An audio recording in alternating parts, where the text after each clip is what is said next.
Shalom peuple de Dieu, vous qui nous suivez partout, en RDC et partout aussi dans le monde. Nous bénissons Dieu qui nous accorde la grâce de nous retrouver encore. Que Dieu bénisse cette journée du lundi 16 novembre 2020. En fait, nous démarrons déjà nos 42 jours de jeûne et prière en chaîne dans le cadre de l'action Sentinelle que nous organisons chaque fin de l'année. Nous avons préféré débuter ça à partir du 15 novembre pour finir ou clôturer le 27 décembre 2020. Pourquoi? Parce que le Seigneur nous a donné certaines recommandations par rapport à la fin de l'année et par rapport à l'année qui va débuter. Donc là, nous avons 42 matinées avec des jeûnes et prières en chaîne. Permettez-nous de commencer par vous parler de l'importance de la confession. L'importance de la confession. Que Dieu bénisse ces moments. Prions le Seigneur. Père, nous recommandons cet instant de l'exhortation entre tes saintes mains afin de permettre à tes enfants de comprendre ce que nous sommes en train de faire pendant cette période. Laisse que cette journée consacrée à la confession personnelle soit bénie au nom de Jésus par ta parole, par la puissance du Saint-Esprit. Et nous disons Amen. Ok. Donc, nous voulons parler de l'importance de la confession.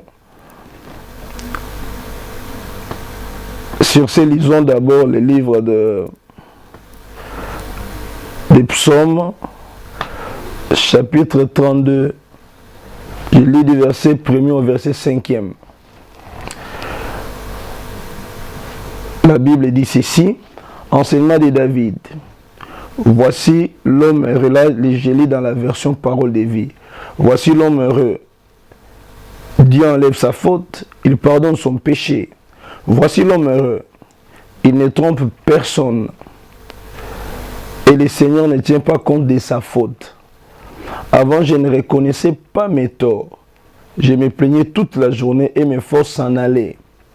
Nuit et jour, ta main pesait sur moi et j'étais faible comme une plante brûlée par le soleil. Mais je t'ai fait connaître mon péché. Je n'ai pas caché ma faute. J'ai dit, j'avouerai mes fautes au Seigneur. Et toi, tu as enlevé le poids de mon péché. Il parle du poids du péché. C'est pourquoi tes amis fidèles doivent tous te prier quand ils découvrent leur faute. Alors si un grand danger les menace, ils ne seront pas atteints par lui, c'est-à-dire par ces dangers. Que Dieu bénisse sa parole. Nous sommes en face de David qui se souvient du péché qu'il a commis et de ce qu'il a vécu pendant cette période, l'état du péché dans lequel il s'est vautré, dans lequel il s'est mis, et comment est-ce qu'il a souffert pour réparer le péché. Nous voulons dire à tout enfant de Dieu qu'il faut retenir que ce qui importe pour Dieu, c'est notre relation avec lui. Aller à l'église, c'est très bien. Prêcher aux autres la parole de Dieu, c'est extraordinaire. Faire des miracles, waouh! C'est encore mieux faire. Mais ce qui compte pour Dieu, ce n'est pas d'abord ça. Ce qui compte pour Dieu, ce n'est pas les offrandes que nous donnons. D'abord, ce n'est pas des sacrifices que nous faisons. Mais ce qui compte pour Dieu, c'est notre intimité avec lui, notre relation avec lui. Dieu aime nous voir en communion avec lui. Dieu aime nous voir en unité avec lui. Ce qui importe beaucoup plus pour le Seigneur, c'est ça. David connaissait bien ses secrets, mais là, il arrive qu'un jour, en tant que roi, imaginez que le palais royal, la cité de David était sur la montagne et le reste de la ville était presque en inclinaison. Alors David, au-dessus de sa maison, au-dessus de son palais, était en train de contempler la ville. Malheureusement, il va voir la femme d'Uri qui s'est lavée. Et imaginez que cette scène, David ne pouvait pas se retenir. Je pouvais peut-être blaguer en disant, si j'étais roi, j'aurais écrit à sa place un décret royal pour dire, écoute, à partir d'aujourd'hui, que tout le monde arrange sa douche et la couvre par-dessus. Et personne ne comprenait ce qui est arrivé à David. Mais maintenant, tu vois la place de David, David qui se met à contempler la femme d'autrui pendant son bain, et il a pris tout son temps et ça a mené son cœur à chercher à connaître le mari de cette femme, qu'est-ce qu'il fait alors que c'est un de ses bons militaires, ses bons soldats. Il est allé jusqu'à faire éliminer cet homme, à le placer, d'abord à l'enivrer. L'homme avait l'esprit très solide, ne voulait pas rentrer à la maison pour tomber enceinte avec sa femme qui a été déjà connue par David d'une manière illégale. Et David a tout fait pour faire tuer cet homme. Ça, j'essaie de résumer l'affaire. Et plus tard, Nathan le prophète va venir dire à David, regardez, il se passe que dans ton pays, dans ta nation, il y a un pauvre qui n'avait qu'une seule brebis, et puis de l'autre côté, un riche qui avait presque tout, qui avait beaucoup de choses. Mais il s'est fait que ce riche est allé arracher la brebis de ces pauvres, et les pauvres n'avaient plus rien. David, écoutant ça, il dit, écoutez, je vais voir cet homme directement. Je m'imagine avec la vigueur de David, avec sa sévérité, comment il allait décapiter ces riches-là. Malheureusement pour lui, Nathan lui dira, David, eh bien cet homme, c'est toi, ces riches, c'est toi. Tu as pris la femme d'autrui, tu as tué son mari, alors que tu avais tout. David, écoutant ça, il s'est mis à genoux, il a commencé à pleurer. Alors il fera psaume 51. Ô Dieu, aie pitié de moi dans ta bonté, selon ta grâce. Efface mes transgressions, lave-moi complètement de mon iniquité, purifie-moi de mon péché, car je reconnais mes transgressions et mon péché constamment devant moi. J'ai péché, j'ai fait ce qui est mal à tes yeux. Et David continue dans cette allure-là, de tendre son cœur à Dieu, de montrer à Dieu ce qu'il a fait de mal. Mais vous savez, ce qui a été drôle, c'est que après sa confession, Dieu n'a pas dit à Nathan de rentrer pour dire à David ce qu'il était en train de faire. Dieu dira simplement rien dans un premier temps. Mais il a commencé à corriger ce que David a fait. David, un homme qui était attaché à Dieu, il s'est vautré dans l'état de péché. Et comprenez ici, je ne parle pas de péché en tant qu'acte, mais je parle d'un état et qui s'achève par la consommation du péché. David commence par envier la femme d'autrui. Et puis il fait tout pour prendre cette femme. Il fait tout pour tuer cet homme. Et tout ça, c'était la démarche de David. Il était entré plutôt entré dans l'état des péchés, en train d'avancer petit à petit jusqu'à consommer son péché. Il a consommé son péché quand il a tué Uri. Dieu n'a jamais été ami du péché. Et Dieu n'a jamais négocié pour les péchés. Et quand nous péchons, Dieu met en face de nous cette responsabilité. C'est-à-dire, non, il ne faut pas dire que non, mais pourquoi Dieu m'a abandonné? Pourquoi Dieu ne m'a pas aidé? Pourquoi il n'a pas envoyé un ange pour que je ne pêche pas? Pourquoi Dieu n'a pas tout fait pour m'écarter de cette voie? Écoutez, Dieu nous fait confiance, c'est que nous sommes responsables. Dieu sait que nous sommes responsables pour le Seigneur qui nous fait confiance, c'est que nous sommes ses fils dignes de confiance. Nous pouvons fuir les péchés, nous pouvons fuir le mal, étant conscients que lui, notre Père, aime la sainteté.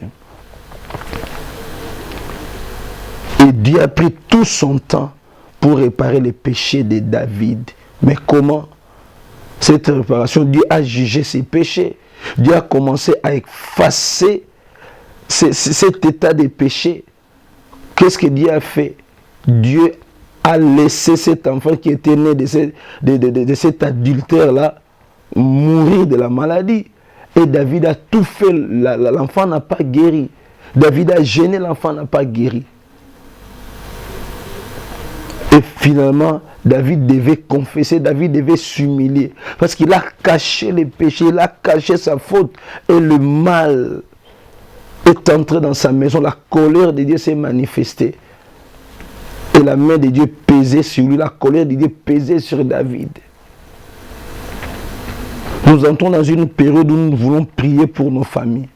Mais qui doit prier pour sa famille si lui-même est couvert par les péchés, si lui-même se trouve dans l'état des péchés, si lui-même a des relations qui constituent un état de péché, si lui-même par exemple est dans une maison d'un homme qui ne l'a pas pris en mariage, si lui-même a dans sa maison une fille d'autrui qu'il a amenée sans consentement de sa famille, sans dot, sans prédot, sans rien de cérémonie coutumière. Imaginez un peu, Dieu ne négocie pas avec le péché. David a compris que le péché amène la colère de Dieu.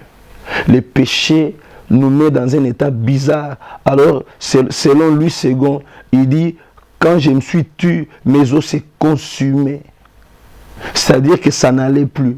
Donc quand on n'a plus une bonne relation avec Dieu à cause du péché, tout peut arriver. La maladie peut arriver, la souffrance peut arriver.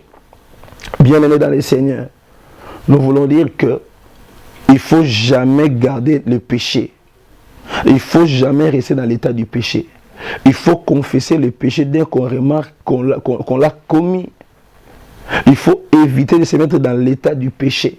Il faut éviter de commettre d'être en communion parfaite avec le Seigneur afin de lui être agréable.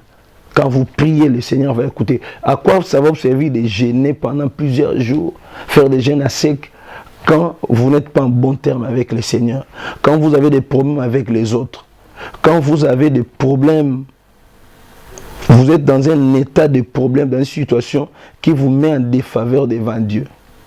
Nous croyons que cette première journée est consacrée à la prière. Peut-être toi, tu vas nous rejoindre après dans ces prières, dans ces jeûnes et prières. Mais sache que la première leçon que nous avons voulu te donner ce matin ou cette journée, c'est l'intimité avec Dieu doit être gardée par la sanctification. Donc l'importance de la confession, c'est d'éviter la colère de Dieu, c'est d'éviter le jugement de Dieu. Dieu ne laisse pas impunis les péchés. Il ne faut pas dire Jésus est mort pour nous, si je paye. Écoutez, ce n'est pas toujours facile. Ce n'est pas toujours facile. Je vous donne un exemple. J'ai donné un exemple à quelqu'un avec qui j'ai discuté sur le pardon du péché. Vous injuriez quelqu'un en lieu public et puis vous l'humiliez, vous partez. Votre conscience agit, vous dites, écoutez, je vais demander pardon à Dieu. Vous demandez pardon à Dieu, ça ne suffit pas. Il faut rentrer chez les frères aussi pour lui demander pardon. Et vous allez demander pardon à ses frères, c'est bon. Mais imaginez l'acte que vous avez commis. Très souvent, vous remarquerez dans la justice de Dieu, un jour, vous vivrez cette même scène afin d'expier le mal que vous avez fait à l'autre. Voyez? Donc simplement pour dire que Dieu ne laisse pas impuni le péché. Préparez votre vie avec le Seigneur. Réparons notre vie avec le Seigneur. Pendant ces 42 jours de jeûne et prière, commençons par être en bon terme avec le Seigneur. Et c'est la première leçon que nous avons voulu donner cette journée. Que Dieu vous bénisse, que Dieu vous aide. Prenez tout le temps de confesser. Soyez sûr que vous avez dit à Dieu ce qu'il a fallu.